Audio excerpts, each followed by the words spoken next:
Hello and welcome. My name is Emily Prieto, and I'm the co-founder of Seeds of DAO, alongside my husband, Joshua Prieto. If you're new to the podcast, this is a podcast for impact entrepreneurs creating regenerative enterprises. We often get asked what exactly a regenerative enterprise or impact entrepreneur is.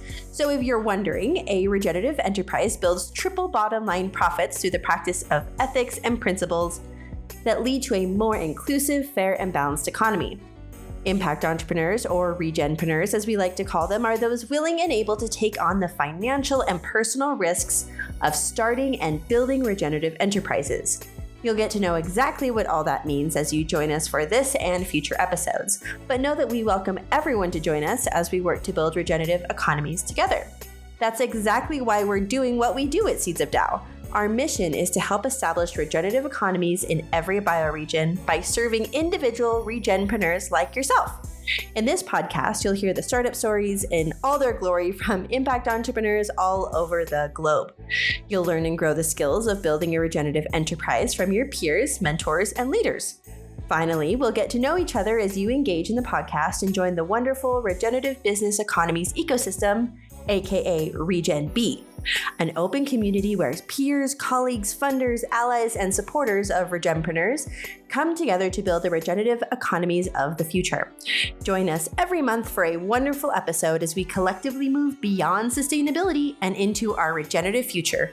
It all starts now.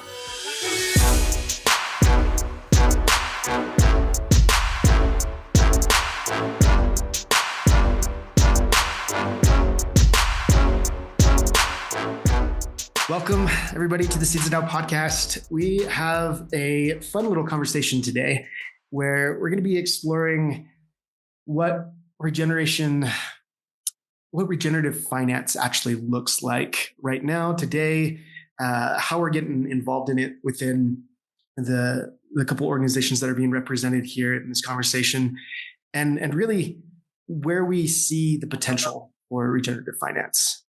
And so we're just going to do a conversation. I have Noam and Stefan with me today. For those of you who don't know, we do a lot of work to get together. We're just going to do kind of a roundtable on introducing each other today. Most of you know I am the co-founder of Seeds of DAO, and I'm hosting and have been hosting the Seeds of DAO podcast for some time. And Noam is co-hosting now with me. And so we're trying to find these really great opportunities to dive into topics that are pushing us towards and helping us to better make the transition to regenerative economies and regenerative ecosystems. And so that's really where these conversations are coming from. We're choosing this month to kind of focus in on finance. How are we financing regeneration is a big question for almost everybody. Everybody's having these types of conversations, but now we really want to dive deep into some of the things that we're seeing out there. So with that, I'm going to pass it over to you, Noam. Please share just a little bit about yourself, and then we'll have Stefan do the same. Josh, it's really exciting to be part of the podcast going forward. One of our first conversations between Joshua and I was kind of centered around this idea of how do we finance regeneration. A lot of the conversations I've had with people in this community since I've kind of started growing my interest started from the perspective of I am a big believer in the potential and payoff of practices like permaculture and rewilding. And in an ideal world, those would be financially additive so that they could support themselves, or so that they could be done more extensively in broader geographies with, greater extensiveness, whatever. And so that's been a framework that I've kind of looked at this problem through for as long as I've been involved. And, just thinking back to some of the conversations we've already had, even to our most recent podcast episode, recapping your conversation with Man Capital, there's so much consensus around the positive outcomes that regenerative practices can achieve And there's so much recognition that in the long term, these practices and business practices tend to be financially additive compared to traditional methods of doing business. And yet this kind of mire remains where so many enterprises have trouble getting from idea through this valley of death that the Mad Capital guys described for us, that I'm sure Stefan probably has a slightly different and equally colorful name for the phenomenon, but I'm sure exists in his world too. And getting to that other side where every capital is being regenerated, right? Not just the soil, not just the human capital, but also the financial capital, so that it can be reinvested and used to the overall health of the ecosystem. So I'm really excited for the conversation. I know Stefan knows more about this than I will ever be able to has forgotten more than I'll ever know. So I'm really excited to hear from an expert, and I'll hand it over to Stefan if you want to reintroduce yourself to some of our audience out there. Nice. Thank you, gentlemen. That's a very kind introduction. Thank you so much for the invitation. Hi to the audience. Thanks for listening in and giving us some of your time to learn about some of these topics. So my name is Stefan Fiedler-Alvarado. I'm originally from Costa Rica. I'm currently based in Costa Rica after 8 long years of being outside of my country and kind of like learning a lot about what is, let's say, the West thinking in terms of regeneration. And I'm framing it this way because that's often a point we'll stumble upon, right? A lot of these practices to regenerate Earth, our economies, ourselves, our communities, our education systems, are all things that we seem to be rediscovering as new in our contemporary modern society, but they're actually coming from a very, very ancient line of knowledge and wisdom and practice that comes from a deep interrelatedness and intimately knowledgeable ways of relating with your place in your territory. And so finding how, broadly speaking, these regenerative practices, which may very well be addressed as indigenous worldview precepts, are regrounding us into the ways that we can organize ourselves here on Earth in a way that doesn't destroy Earth, but instead heals it and heals our communities and makes us thrive, has been a major focus of my study upon my arrival here in Costa Rica since a couple months ago. And the exploration has obviously taken us, and I say obviously because we're having this conversation, to the point of how do we keep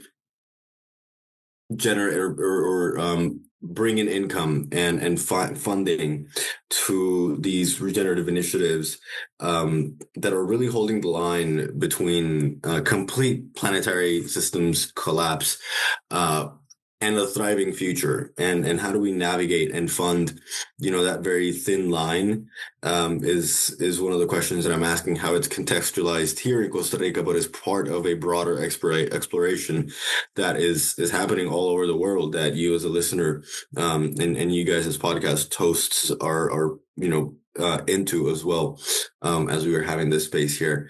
So I can express more details about myself if that is what's, desired and wanted and needed. But so far, I think I just wanted to share that because it's really been top of mind and it really sets us up for this conversation.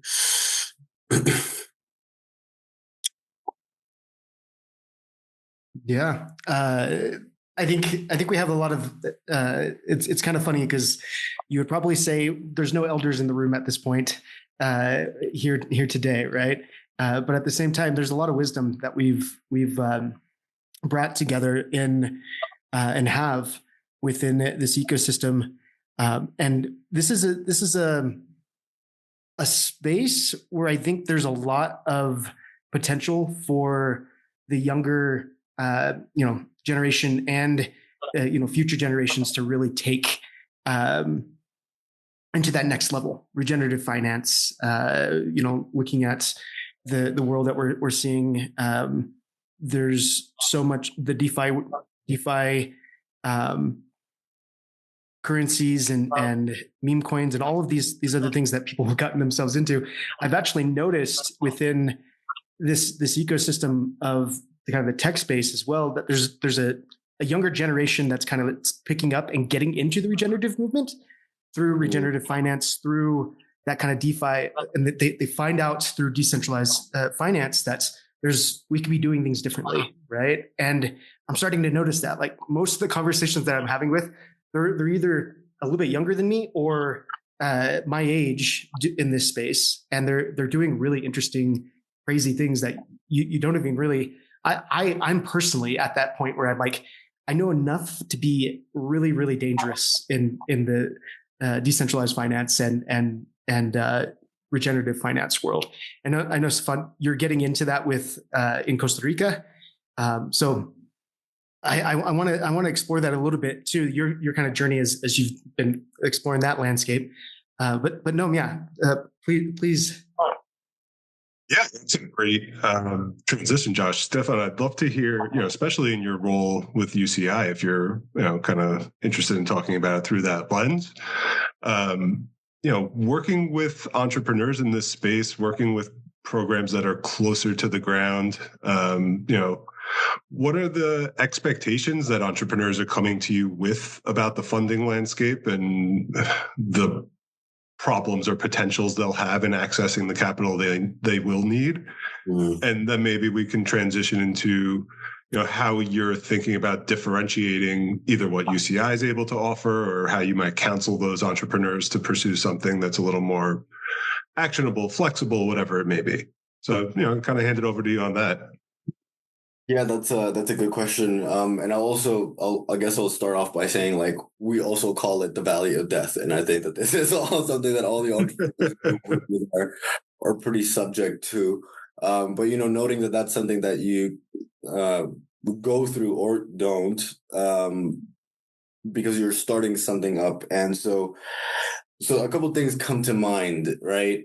We could talk about, entrepreneurship as, like the commercial sense of the word. You're building a new business and new product or a new service, and you're putting it out into the world. But I also like to rest back upon entrepreneurship's meaning being like the undertaking of something. And so for this reason, I really do think of entrepreneurship as a way of framing an intent to bring something new into the world and undertaking that process. And so for that reason, even though, let's say, territorial sovereignty, water protectors, and land defenders might not be working in many cases as a commercial enterprise, what they still are bringing forth is very strong entrepreneurial energy and intent. They are organizing, they're generating revenue, right? They're reinvesting that revenue into their activities, into their territories. So the question of, what are some of the basic, let's say, demands or needs that entrepreneurs are coming into the space? And I just want to distinguish between those two because what they have very different needs. And so as it pertains to what we do at the University for International Cooperation, just to flesh out some context there. So like I'm the director for the Certificate of Regenerative Entrepreneurship. And so what we do with our program, it's a 10-month long program, is build the competences and create spaces of encounter and opportunity for people to build and run the regenerative enterprises, right? Which are very fundamentally enterprises that are aligned in their value proposition with servicing life on Earth and creating enabling conditions for life. Which in many ways is what a lot of like frontline non-governmental organizations, autonomous collectives are also doing, right? How do we keep sustaining the enabling conditions for life to thrive in our communities, for life to thrive in our ecosystems, and so it's a broader range of needs, and we can't talk about these needs until we like get into a conversation of right, what investment has implied for businesses in the past, right? So before I'll answer my question, I want to go on this little bit of a tangent because you guys have also a lot of experience and knowledge in this area, and I think it would be important to name a couple of things here before we get into the meat of the issue, which is we come from at least in the West, right? We come from a perspective of very short-term return demand on behalf of capital providers. We come from a tradition of generating value that is almost exclusively done in an extractive way that puts profit above people and planet, where exploitation is a strategy, and where ultimately capital financing mechanisms, as attractive as they may sound at times, are systemically designed for a couple of things. One, keeping the marginalized and invisible, right? Capital provisions oftentimes create situations of dependence, and this is particularly when we're talking about like philanthropy. And they also create power hierarchies, right? There are so many intermediaries between a capital provider and a capital recipient that it significantly disempowers the ability of the capital recipient to do what they will with their capital autonomously, and also not depend on a long chain of intermediaries where administrative costs will eat up to 50% of that initial investment, right? So it's designed to be ineffective in a way, right? Or at least to maintain like the hegemonic institution of venture capital afloat. And so what I'm seeing is we're moving into this space of regenerative finance, where we can use technologies like blockchain and other Web3 technologies to basically remove all intermediaries and make it, have a direct connection between the capital provider and the capital recipient, not go through the banking system and avoid a ton of intermediary fees, have it be instant, have it be completely trackable, and transparently so, because it's all in a ledger, and have people be able to access that liquidity directly, right? So they don't really need to depend on any. There's some dependencies, right? Like you need to depend on a decentralized exchange. You need to depend on like a cold or a warm wallet where you can receive and send funds from. You need to depend on, or we depend also on ways of liquidating these funds, right? How do we turn cryptocurrencies into cash so that we can use them on the ground? And there's service providers for these kinds of things. So we depend on those. But all these are enablers, right, for bringing liquidity into the world. It's not about who we depend upon, to send us the cash or bring that into our hands. And so just, I guess, to land in this, we're coming from a perspective of how, will the overarching question is, will the funding model of the future be the same one as it is today? And the answer is completely no. Venture capital in its ways of, let's say, discriminating in favor of unicorns and accepting a super high startup mortality rate in favor of that $1 in a million billion company is wasteful and dumb. And somehow we keep doing that. The attractive is visible, right? Bigger is better is somehow what we're told, but it's not when we have companies that are giant like Uber, but also they don't produce a profit, right? So how is this unicorn model attractive, right? And so we're coming with this idea that we should be looking for capital in investment funds or venture capitalists, whereas and probably you're going to have to put some collateral to access those funds, heightening the risk of the entrepreneur, which is already in a super risky position by simply being an entrepreneur. And I'll say it there explicitly, is the person that takes up the highest risk, right? Like investors don't take as much risks as entrepreneurs, as much as investors would like us entrepreneurs to believe. But one thing is putting your money on the line, and another thing is putting your money, your family, your life, your everything on the line, right? And so we got these traditional capital providers, which are not the best. They're slow. They are biased towards financialization, right? So literally in their balance sheet, it doesn't figure to account for natural capital and value it, and ecosystem services and other forms of capital, right? To speak to that point that Noam brought up. And so and obviously, right, when you have more of a philanthropic model, it's a vicious cycle.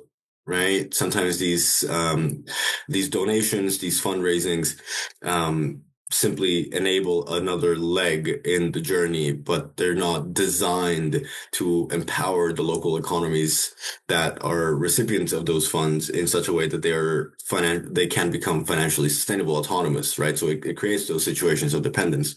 What we're seeing with ReFi is first and foremost a diversification of fundraising sources. And so this enables, entrepreneurs to access a diverse array of funds, which are much more values aligned. And this you'll see in the ReFi ecosystem. You'll have, crypto philanthropic grants that are all about, namely regeneration or building out the crypto ecosystem. These you will find as well, which is important because we need to create that infrastructure. So it's much more values aligned. There's no intermediaries, right? This is one of the huge benefits of ReFi, right? You transfer wealth directly and you receive wealth directly, and you implement or pay with that wealth directly, right? You don't really rely on intermediaries. The transparency is a huge value proposition because it supports, that relational accountability between the capital provider and the capital receiver. So we have software like Karma Gap, at least in the ReFi world, which is basically a blockchain impact reporting software. And there's a protocol for what you ought to be reporting and what are some of those, minimum bits of information. It's also yeah. Do you understand where those, because I'm still trying to understand that part of it. Like where do the protocols come from? Who's governing those pieces? Because that could also be kind of a trickier, sticky place of, power dynamic and those types of things. Like who's creating protocols in the ReFi movement? And how is that? Have you run into where that's coming from? I know Ethereum and a lot of people that are building on Ethereum is kind of where that's coming from. So maybe it's just investors that, are in that space, DeFi investors that have now want their currencies to go towards something more. Mm-hmm. But where are these protocols coming from? Because that's a question that I've been having. Like, I don't know where, these are designed, to be honest. It's kind of this black box in a lot of ways for me. Let's take a moment for a promotional break to tell you about a course Seeds of DAO has just released in its beta form. The entrepreneurs that listen to this podcast want to see change. We want to be the change, and we want to bring that change.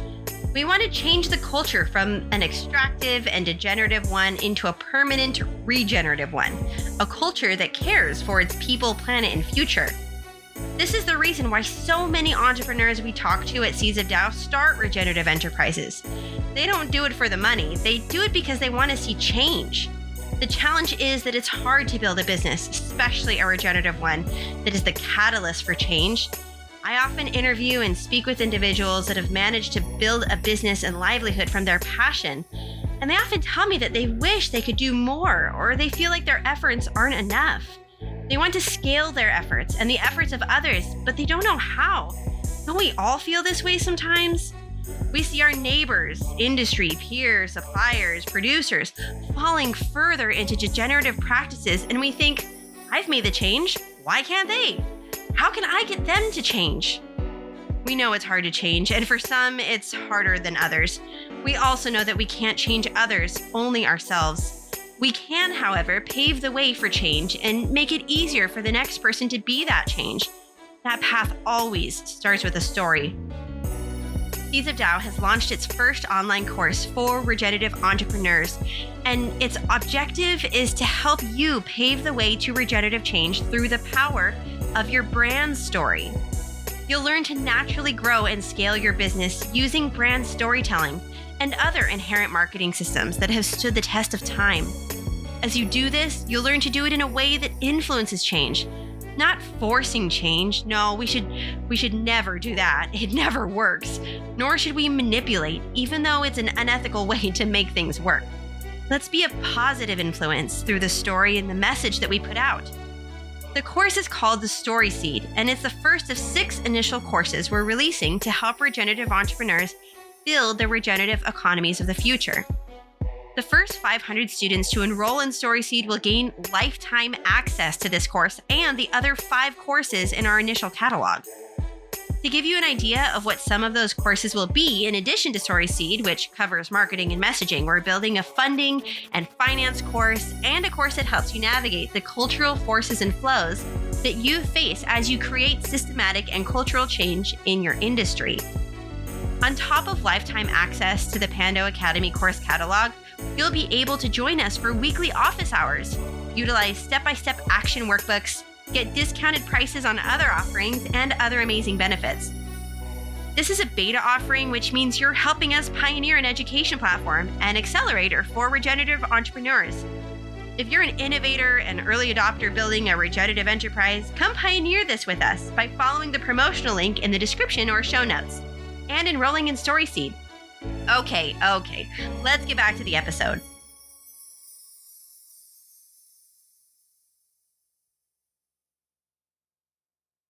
Yeah, that's a really good point. So there's essentially like 2 ways, or let's say like two pathways where they come from and where they're going. So broadly speaking, in the financial world, independent of whether or not it's ReFi and blockchain and so on, we are moving towards more like stringent reporting metrics.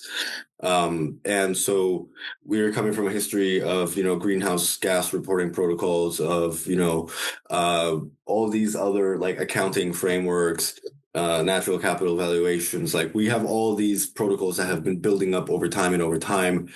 We have all these different standards, the Science-Based Targets Initiative, all these things that have to do with context-based sustainability. So over time, we've been building up generally a ton of protocols, and these have been discussed in the United Nations, and they have been proposed, and they have been rejected, and then, they have been passed but diluted without like the same, let's say, robustness in the metrics.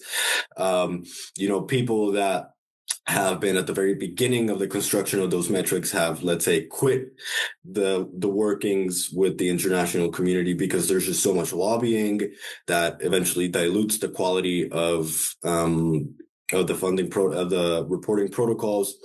So all that has kind of like been done, right, in the past.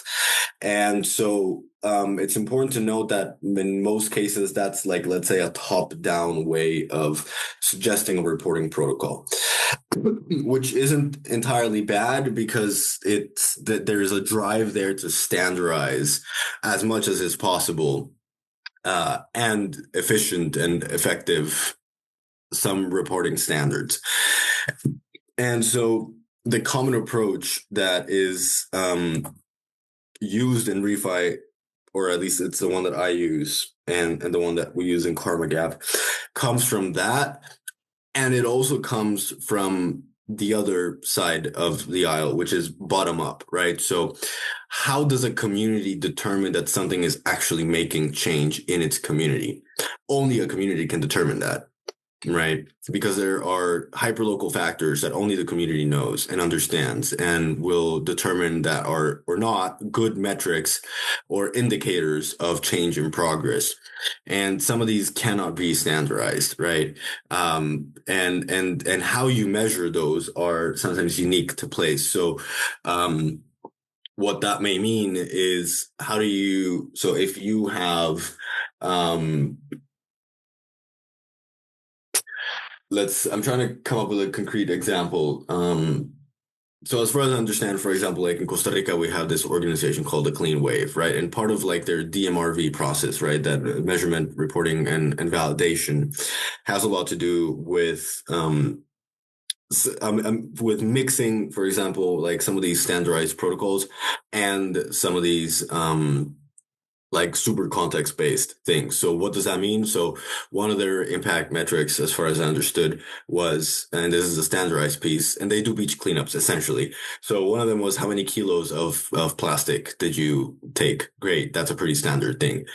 You can put that into the blockchain and it's, non-fungible. Great. But how do you know that these beach cleanups are actually improving your community?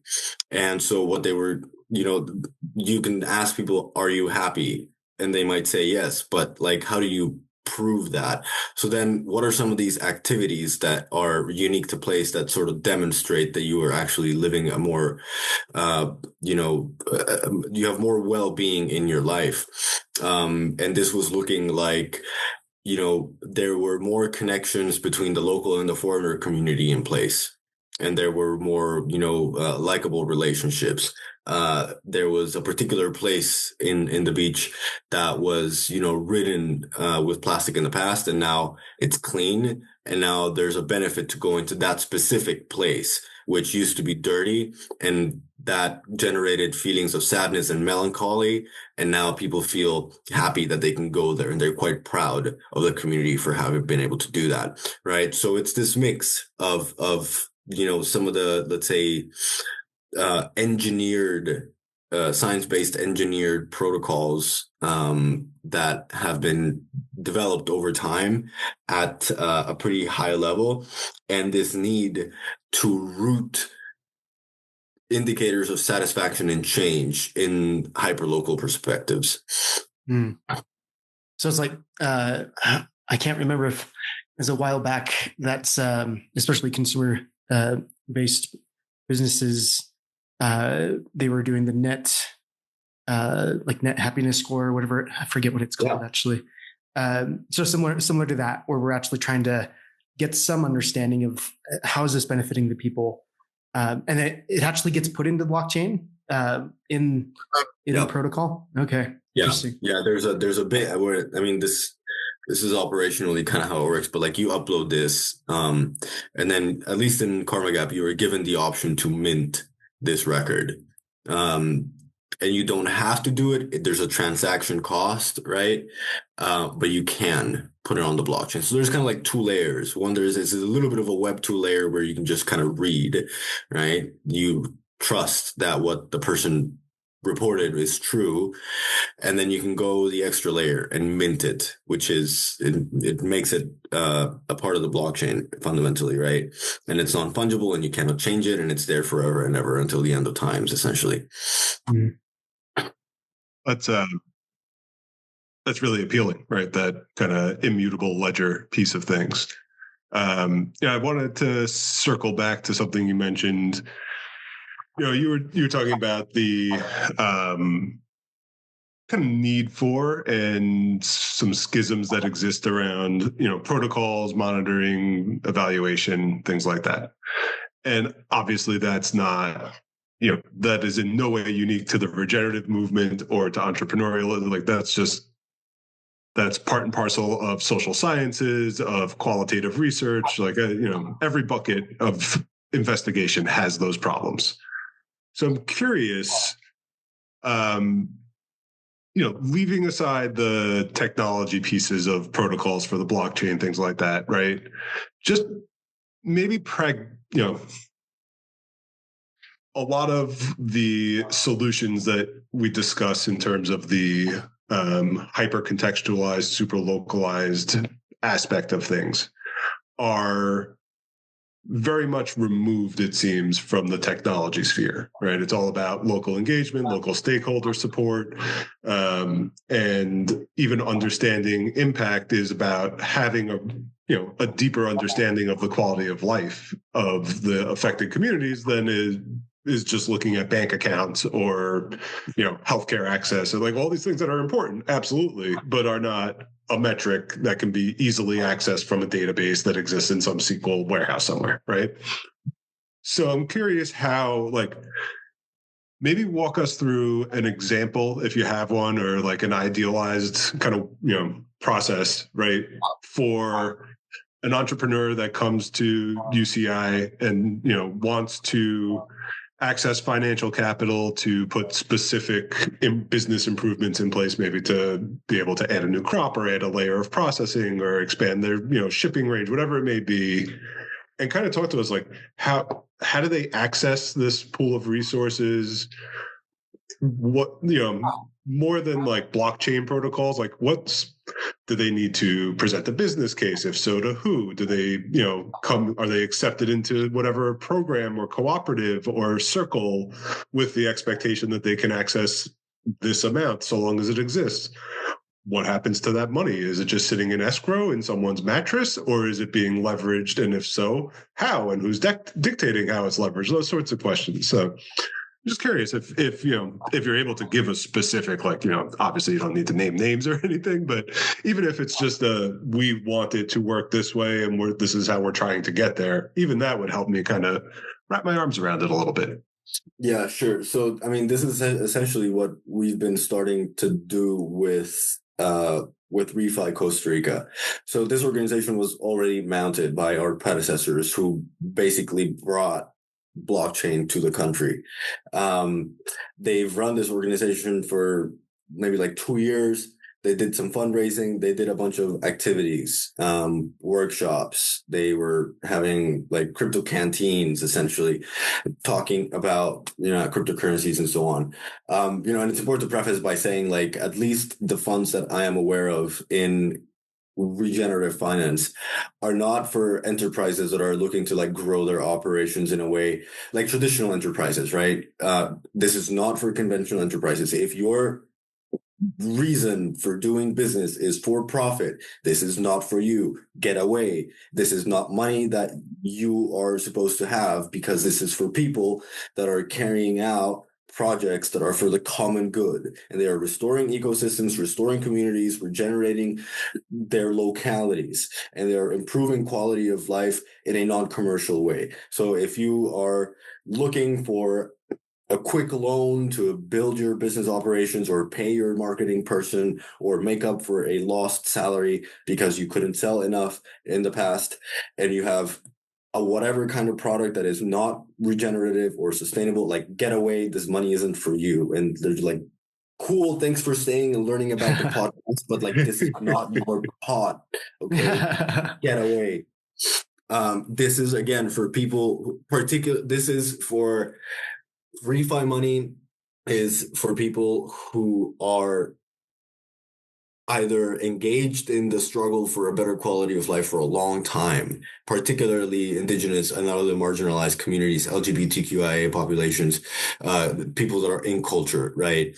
Which are really holding society together, even though they're at the margins.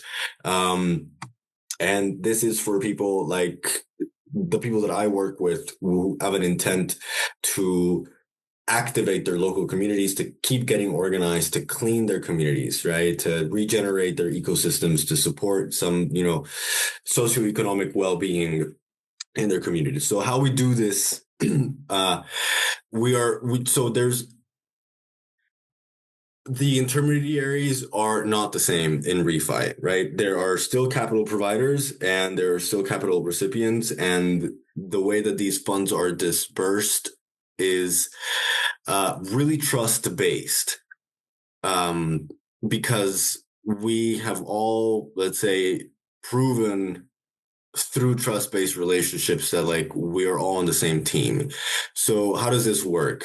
The way that we did this was there was a grant that was released in the Gitcoin platform under the name Region Coordination Global, and it was money specifically determined for organizations that were, and I'll use that word more than enterprise in this context. This is really also like for broadly organizations, for organizations that were looking to do any of the things that I had just mentioned, with the added or like the integrated, let's say, goal of growing education around blockchain and ReFi and growing adoption, right? Because the broader strategy here, right, is how do we move away from the conventional socioeconomic financial system, and what is the parallel system that we can migrate to?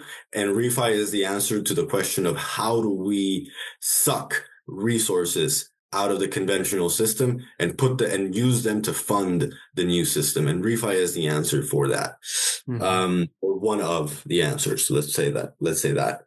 So we were, so there was this organization, ReFi Costa Rica. Its co-founders, its first generation co-founders were leaving. They were moving on to different stuff. And I came back into the country and I met people that were into this. And so we were like, how about we take this up? Does that sound interesting? We were all quite interested. What does taking this up mean? Well, it means keeping moving forward with all these like education and adoption oriented activities, workshops, programs, encounters, consulting, all this kind of like mentorship and accompaniment system that the DAO provides. And so Gitcoin released a grant and we were aware of it and we contested, which means we drafted a plan, and it was a good plan. It was a basic plan, but it was a good plan. Basic plans are good because they're easy to understand. And there was two sides to this. One was, so you publish this on the platform so people can see this in their, at their own convenience, and they can read through it. Or we go and we market this, essentially. We make noise, or we put out signal rather, and we rep ourselves, and we go into Twitter spaces and we have a dialogue about what we're doing, and we ask questions and we become involved and so on. And we're pitching in conversation at all times. And then we invite people to donate. And so how this works is these grants use something called a quadratic funding mechanism, and in order to allocate the funds from the grant. And so what quadratic funding mechanisms are is essentially a way of allocating funds to projects that have received both a higher amount of donations by their community, but particularly due to it being raised by a large amount of people. So if I have a collective and Noam has a collective, and we're both contesting for these quadratic funds, and Noam gets one donor that puts in $100 and I get 10 donors that put $10 each, we have both $100. But because my project has mobilized more people, I will get a higher cut of the funds, and it is allocated algorithmically. Right. So it's a way of integrating inherent community support into the value proposition and capital allocation of the project. It also puts in like a different form of capital automatically into that algorithm of yes, human capital actually being put in, because people have mind share in it now. Right. So it's actually valuing the human capital side of it. That's exactly right. Yeah. So we contest. We put ourselves out there. And then when the time came, the grant ended. And a couple of weeks later, the results were published. We received our money in our digital wallet. We got it in this USD Glow currency. So this all happened in the CELO ecosystem, which is a DApp within the Ethereum ecosystem. So this all happened on ETH. And we received a stable coin called USD Glow, which we can freely transfer onto our other wallets. Sometimes it gets a little bit, obstinate. You have to move it onto the MetaMask wallet, and then you have to transfer it onto like another type of stable coin, and then you have to transfer it onto another wallet, and then finally like you can use it. So there's a little bit of a workaround in there. But there's minimal transaction fees, nothing like what a bank would ever charge you. Significantly lower. And that was kind of like, and so, our proposition there was, look, we're going to do education and adoption in our country. We're going to do workshops, and we're going to do physical encounters and stuff like this. And so we did actually a workshop online in the middle of like our fundraising, and we recorded it and we uploaded it onto Karma Gap as our piece of evidence. And we have the recording up there. You can all check it out. It's our piece of evidence. We said how many people arrived and what we did. Right. So there's the evidence piece, right? That's like a really important piece of like how you secure the funds and how you make sure you're legitimate. You have to actually upload evidence. This is what part of like the common approach of, impact measurement determines and makes necessary. And it's part of what, as a community validator, you have to do, because you actually have to present. So documentation is a huge piece in this, right? You can still have a not so good camera, but like take the pictures and upload them and make the videos, right? So that was a huge component in it. And it was pretty straightforward. This was the first time I did that ever in my life, and I was very impressed. I was kind of shocked, actually, at how efficient the allocation was. There was about, I don't know, 100 different collectives contesting for money. And we had a matching pool of $96,000 that got distributed between all those organizations. It has been the case in previous years that not all the money gets dispersed, which is shocking. You would assume that enough people know about this so that money gets dispersed, but it's not the case. And that's something that I'll state here as one of the problems that we have, which is, and you alluded to this question, or maybe you asked it directly, but like, where does this money come from, right? And so essentially it comes from crypto philanthropists who probably made some good deal of money in some bull cycle a couple of years back with Bitcoin and Ethereum, or they've been in tech and, or they have money, generally speaking. And so they've, let's say, interwoven themselves with Gitcoin and that entire ecosystem, and they've been able to provide some amount of capital. We need to keep that lifeline alive, and we need to keep that bridge solid, because the moment that, capital dries up, this whole ecosystem will have a really tough time. Now there's a it's not infinite amount of money there, but there's a pretty big chunks. Like there's a couple $1 million in that ecosystem that can get dispersed into communities directly, right? So part of our intent now is and that's why the impact reporting matters so much, because donors want to see that their money is doing good. And so we as capital recipients have a responsibility to be good with our reporting and actually show up and document our stuff. Because if we don't have evidence that the system is working, then the system could stop working, because there's no evidence that the system is working. It's up to the capital recipients and the people on the ground that are receiving those funds and putting them to good use, to make noise about how the system is actually working, right? And keep engaging in conversations with potential capital providers that would like to use their money for good, but they don't necessarily want to invest it for a return. They just want to maximize their impact. I don't have data around like what the return on investment for this kind of stuff would be. Frankly, I don't know. But what we know, and any person that knows something about development knows, is that capacity building and education is always the highest leverage point for return on investment. Always, undoubtedly. But it doesn't happen quickly. It takes time.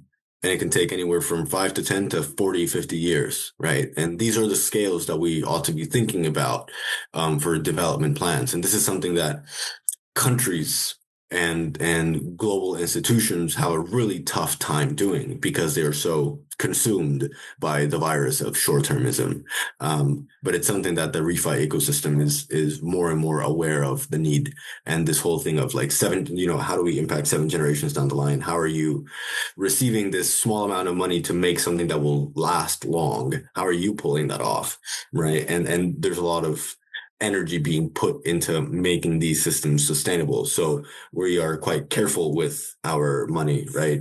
And if you care to know what we are using our capital for, it's really to pay us for our time, because this is we all have jobs in the collective. We're all doing other stuff. We're paying ourselves for some of the time and effort that we're putting into building out the collective, making the programs and stuff like this. But we're also supporting other organizations here. So there's going to be a bioregional confluence in September. And so ReFi is in the process of allocating a portion of our treasury to support the creation of the confluence and potentially pay for transport for indigenous elders to come and be present. We have a partnership with an organization called the Wellbeing Alliance. And so we're supporting the creation of educational material to explain what the well-being economy is all about, right? So there's ways that once you have money, you can actually support other organizations and become a capital provider yourself. But all this works based on trust at the stage, right? Like we know people with good projects and they have been validated by our community and we're a part of the design process of how those funds get used and implemented. So it's all quite participative in that way. And in so many ways, I'm seeing and I'm just barely starting to understand this, but the ReFi movement is very much that early. It's philanthropy money. It's a part of a blended investment. That's right.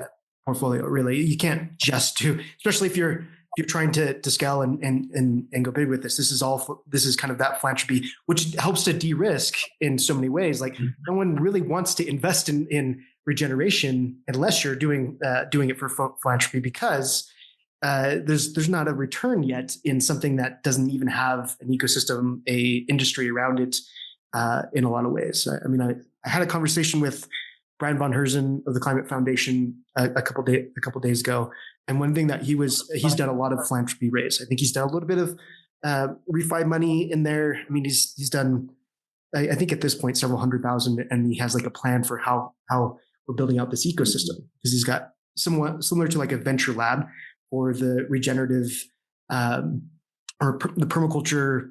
What do you call it? Marine permaculture, right? And so that whole ecosystem is needing to be funded. A lot of the early money that's getting it towards that ability to be its own industry, to create return for the economy and to do it in a regenerative way has been these really blended investment strategies, right? Where you're taking, and so that's one thing I'm noticing. Like we can call it ReFi, but regenerative finance is that it's the blended modalities that we're doing. It's being way more creative than we already have, and like you said, Stefan, it's bringing money from that extractive realm and moving it into a new type of economy and making that transition, which does take a significant amount of philanthropy capital, right? There was a couple of things that were coming up as you were speaking. It was one, like systemic investment is a part of this as well. Like we can't just invest in one-off businesses. We can't just be investing in the next unicorn, like you had mentioned, right? And that is largely flawed in. I think even in impact capital, we're still thinking that way, right? In traditional like venture. It's not even traditional because it hasn't even been around for that long, right? But venture capital has really been about finding the unicorn and finding that one that pays it. But that whole model actually ruins the ability for us to systemically make changes if we're not looking at this. So I wanted to, for the rest of our conversation, I wanted to see if we can start talking about what does it look like for ReFi in 10 years or whatever. What's the future of ReFi look like? Because that type of stuff gets me excited, right? So like see that we are making those transitions towards all this. We need big money in this space, to be honest, right?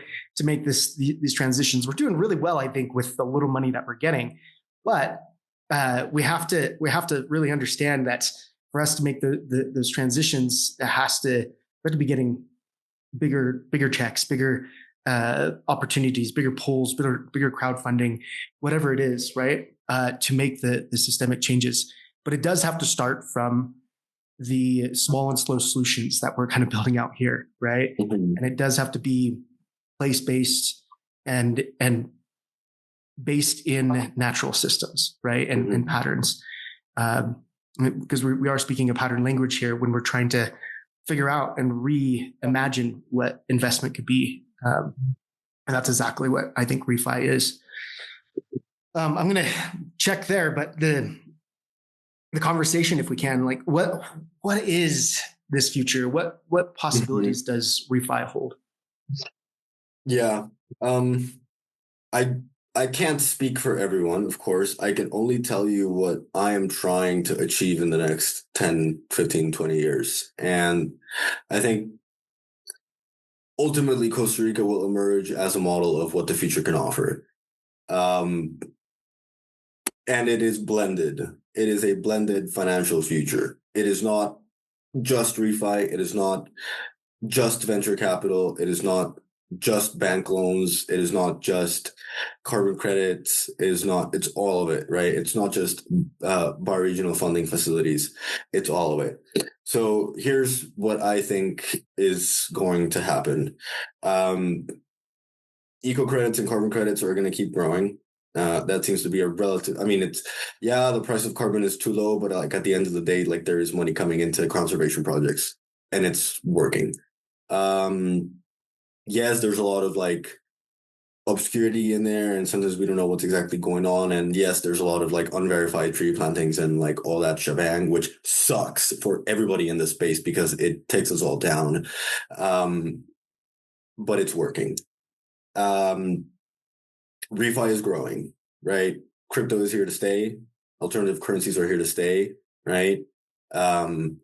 We are seeing the de-dollarization in the world. We are seeing the de-cashifying of the world, right? And we're moving towards digital currencies anyway.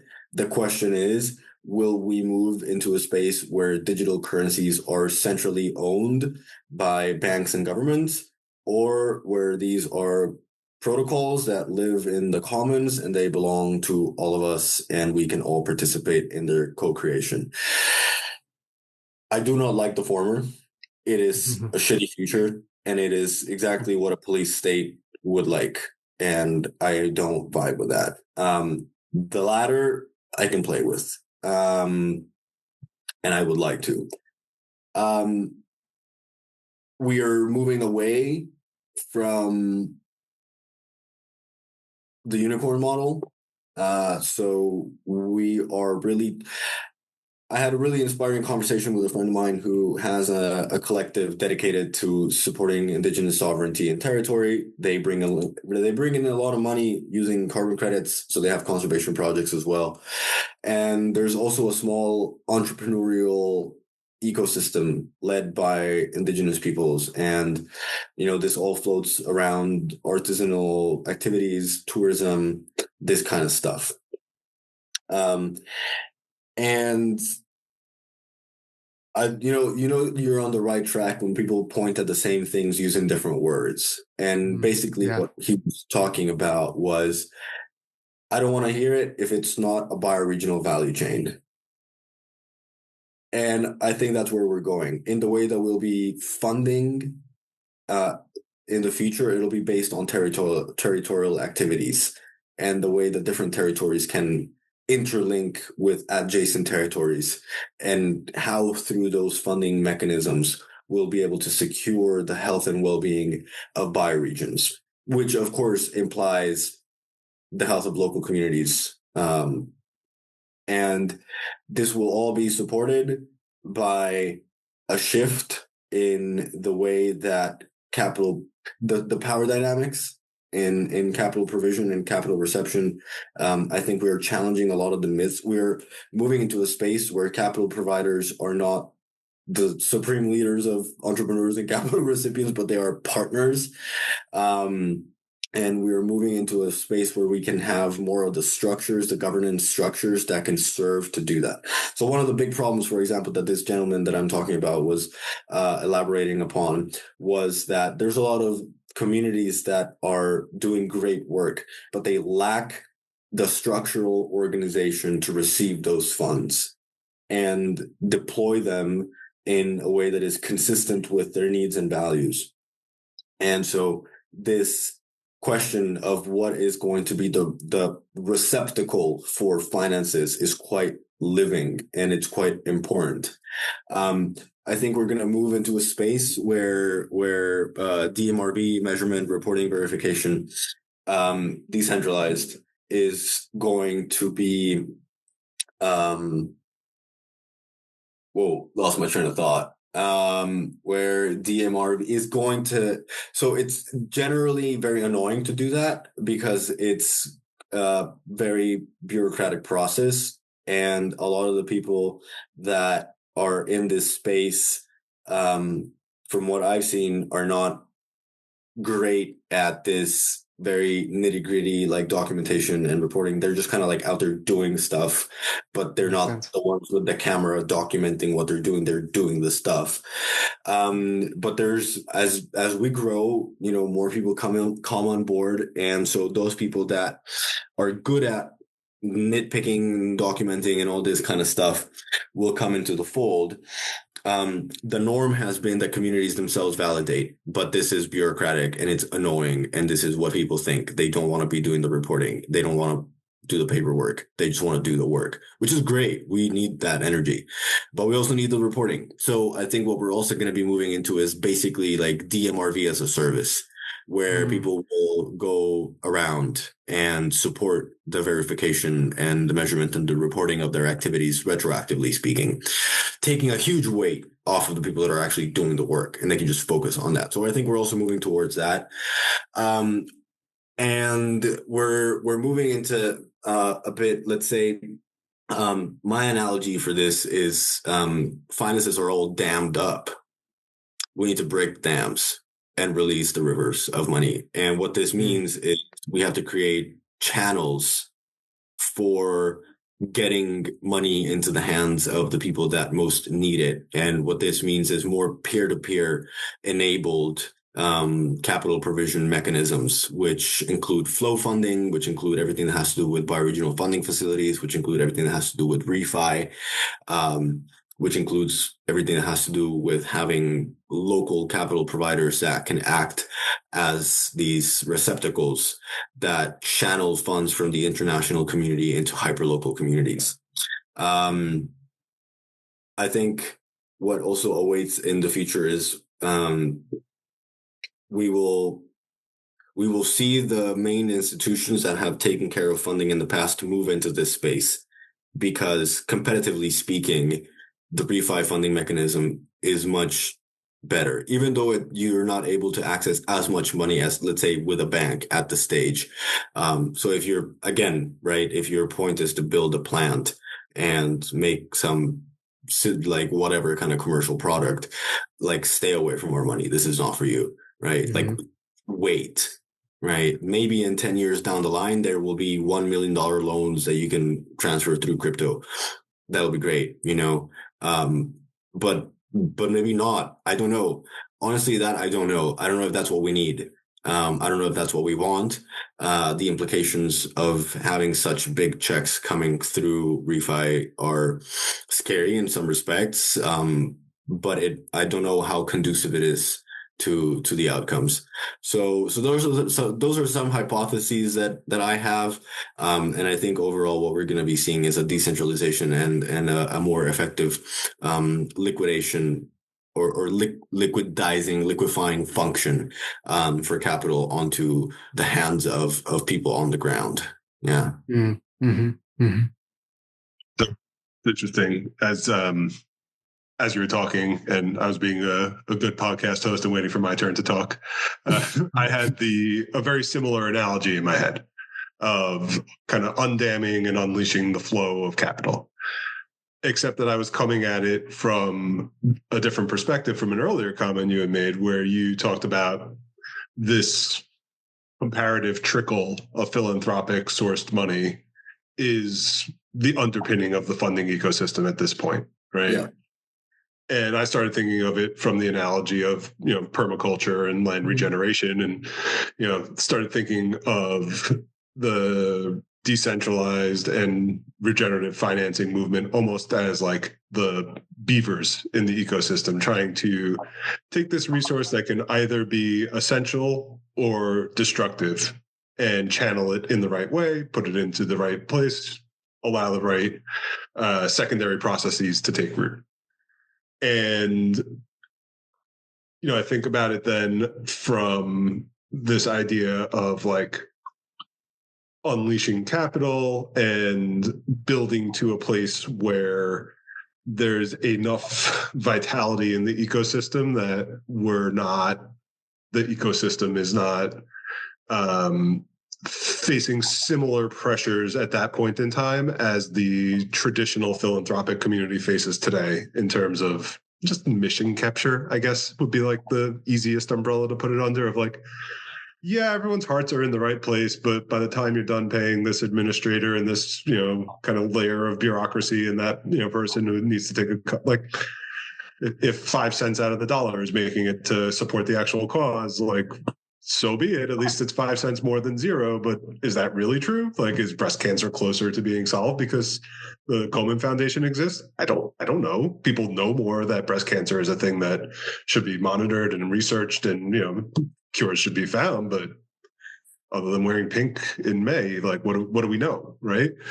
And so I'm just like hearing your perspective and then thinking about it from my perspective, which is I don't know, more Western is not necessarily what I mean, but a little more coming at it from the like perspective of an entrepreneur, a little more so, right? Someone who's trying to find a way to have a positive impact on, kind of world systems and biodiversity and ecosystems and the world in general, but also doesn't necessarily want to take a vow of poverty to do so. And, that sort of venture point or vantage point.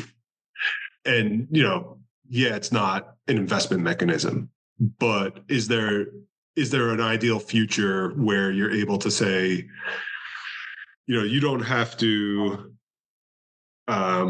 evangelize the regenerative mission necessarily, but if you want a stable financial vehicle that's going to have a net positive effect on communities, biodiversity, carbon sequestration, everything and anything that we can monitor and evaluate and say, yes, we're having a positive impact, and you're willing to accept inflation plus 1% instead of what you're chasing in the traditional markets, like is that like I don't have permission to access your number.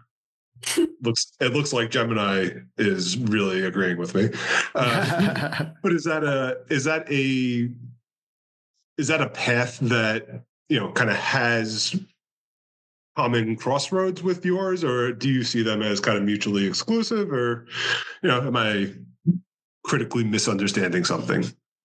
No, I mean, that's it's the toughest question, right? Because at the end of the day, our current system is so driven by greed that it's difficult to see how the ReFi community is not going to catch a splash of that. I don't know where and when this is going to happen. I would not be surprised that this is already happening. I can only speak for myself and my collective and say, like, we're really all about the work that we do and have the ability to like pay ourselves for our food and shelter.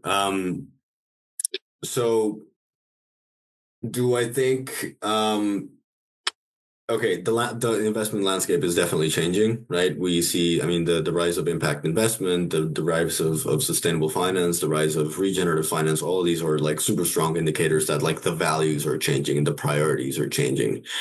I'm not like this kind of money is not that it's not for companies or not for enterprises, but it is for regenerative enterprises, which by definition have a fundamental focus in supporting the regeneration of their local communities, ecosystems, socioeconomic systems that are part of bioregions, et cetera, right? So do I think that there's a point in the future where where these two will meet at a larger scale.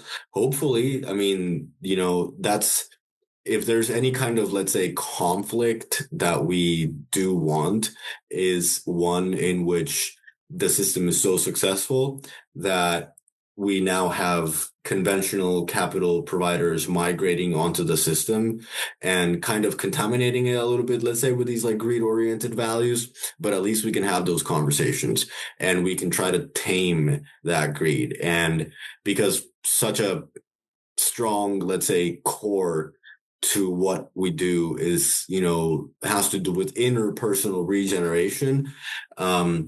And there are many tools to do this, right? We can at least have those conversations. But if the large capital providers won't even engage with us and continue paying attention to the ecos, like, we're cool being underground now, right? But sooner rather than later, we're gonna need to pop out, right? And be very visible. And there's a lot of projects that are setting the way for that, which will eventually hopefully mean we're going to have conversations with like the philanthropic departments of large investment funds, or family offices or venture capitalists. And those will be very delicate conversations, but as long as we can align on purpose and values, then there is something to be done together. But until those, and those conversations are already happening. I am not having them because that's not my role in the ecosystem at this stage. But for the people that are, let's say, administering these grant provisions, they are having these conversations and they are worried about funding drying up. But that's no surprise. Everybody who is in philanthropy and, the well-being of anything is in dire straits, right? I mean, the Trump administration cutting off USAID and all that stuff, like, really shocked and effed some people up, because all that funding is drying up. Yeah, and underscored the urgency for these sorts of self-sustaining and regenerating pools of capital, so that work can continue, right? Yeah. So that it's not beholden to some greedy FWAD's vision of what's right. That's right. Yeah. Like at this point, I do want to see, and I want this for like the regenerative movement as a whole as well, but I want it to be come into the mainstream more, even though it means that we're going to have to butt up against so many things that we just don't agree with, right? And we have to figure out and navigate those pieces.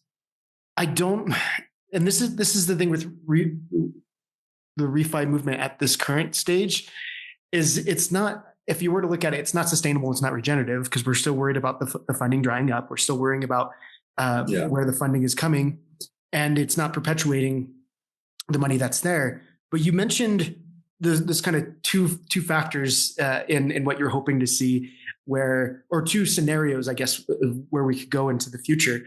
And that to me really does place this into like that greed category, and like the let's build a world that we all want to be in type category, right?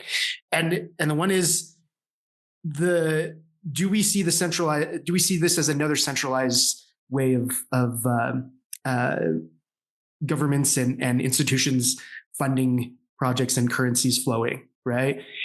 Do we see the DeFi world kind of going that route? Which I personally, right now, I feel like it's going that route, right? You're seeing like Australia, you're seeing Canada, you're seeing even what's that meme coin that Trump just released, like the Trump coin, right? What all of this crap seems to be heading that way, right? But there is, like, especially with regenerative finance, like there's this hope and possibility that I see that we fund the commons and we perpetuate the commons, and we actually put value, and we can actually see value in multiple capital streams be distributed across all stakeholder categories, which means we all share in the abundance, we all share in the surplus, and that is an investment, and it perpetuates itself, right? So the way that I see it, much of this is like, I see a lot of people, like you look at the BioFi the bioregional finance group and what they're working on.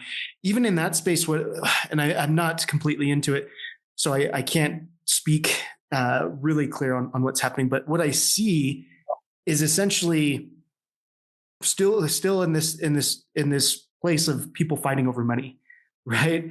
And ReFi and that's people are fighting over and trying to get the best share, even though it's for a good cause, even though we would love to see when someone else gets that money and they're using it well.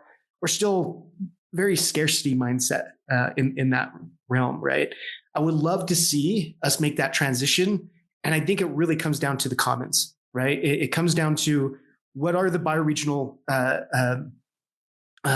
areas that we're sharing in commonwealth together. What stakeholders are there, understanding those. And the three of us talk about ergodic investing quite a lot compared to I probably some other groups, right? And so we could probably even put it into that perspective as well. Can we get to that point where we actually do see natural, like ecosystemic investment that actually is patterned off of nature and is diverse? And because it is diverse, we actually see the regenerative gains, right? That's the only way we can perpetually grow in a lot of ways, is that we regenerate and that we reuse and we keep on building, from what capital was put into this, we see that perpetuate and regenerate something else that puts more capital in all forms of capital. And that's distributed across all stakeholders. And it's not about greed. It's not about power and power dynamics and that scarcity mindset. That's what I would hope to see. I know we're kind of coming into this close, but I guess let's see if we can get to some last thoughts on or even questions that have kind of come up in this that we can leave hanging for our listeners here. Like what can we ask the listeners right now? Like, because I do see, kind of going back to that first comment, I do see a whole new generation spending a lot of time in this space, in the ReFi space. Like I see my son, or I see, I see that being a huge piece of the contributions that this next generation kind of coming down the lane. And we're not super young, the three of us here, but we are younger than a lot of where the money is actually being directed. But there's a great potential for a younger generation to actually have some say now and be a stakeholder within finance, which is actually, I've never seen that. So I did kind of want to revisit that. But what are things that are standing up for those that are listening right now to the conversation that we had? Let your imagination go wild. What are some of the things that we could potentially see help us to fund this transition?